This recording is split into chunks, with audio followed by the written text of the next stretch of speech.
बाबा खूप बोर होतंय, काहीतरी नवीन फ्रेश ऑर्डर करा ना. माझ्याकडे एक सरप्राईज आहे. स्वाद गोकुळचा आस्वाद परंपरेचा गोडवा नात्याचा गारवा आनंदाचा गोकुळ आईस्क्रीम सोबती प्रत्येक क्षणाचा गोकुळ आईस्क्रीम.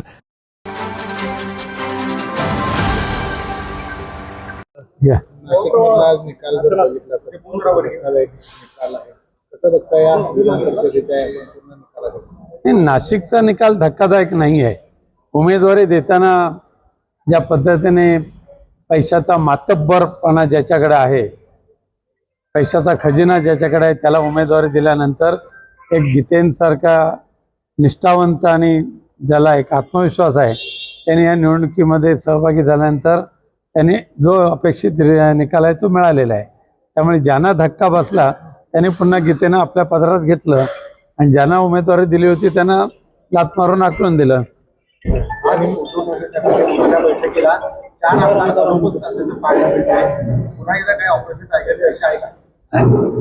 आज जे आमदार गैरहजर होते, संजय देरकर, माननीय उद्धवजी ठाकरे साहेबांचा दौरा आहे त्याच्या तयारीसाठी ते आहेत, त्यामुळे ते येणार नव्हते.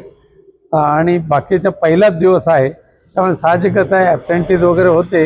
राहुल पाटील सुद्धा परभणीच्या काउंटिंगसाठी थांबले होते आणि संजय पोतनीस जे सांतारोचे आहेत त्यांना मुंबईला यायला उशीर झाला, त्यामुळे ते येऊ शकले नाही.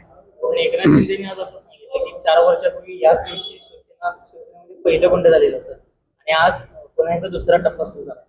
हे बंड नाही म्हणता येणार, हे घोडे बाजार जो आहे, गाढव बाजार म्हणा पाहिजे तर, त्या गाढव बाजार आता त्याने भरवायला सुरुवात केलेला आहे आणि त्याच्यामध्ये खरेदी करणारे आणि खरेदी करून विक्री करणारे आणि खरेदी करणारे हे दोघे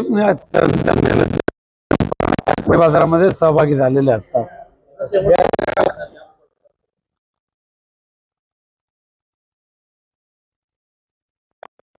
पूर्णपणे सक्रिय आहे.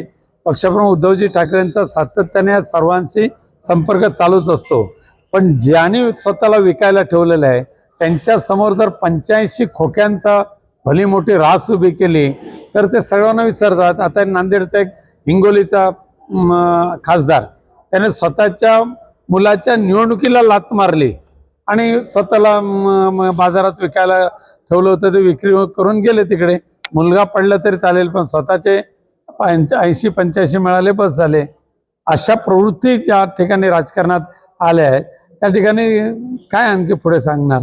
ताज्या घडामोडी पाहण्यासाठी माझा महाराष्ट्र न्यूजला आजच सबस्क्राईब करा.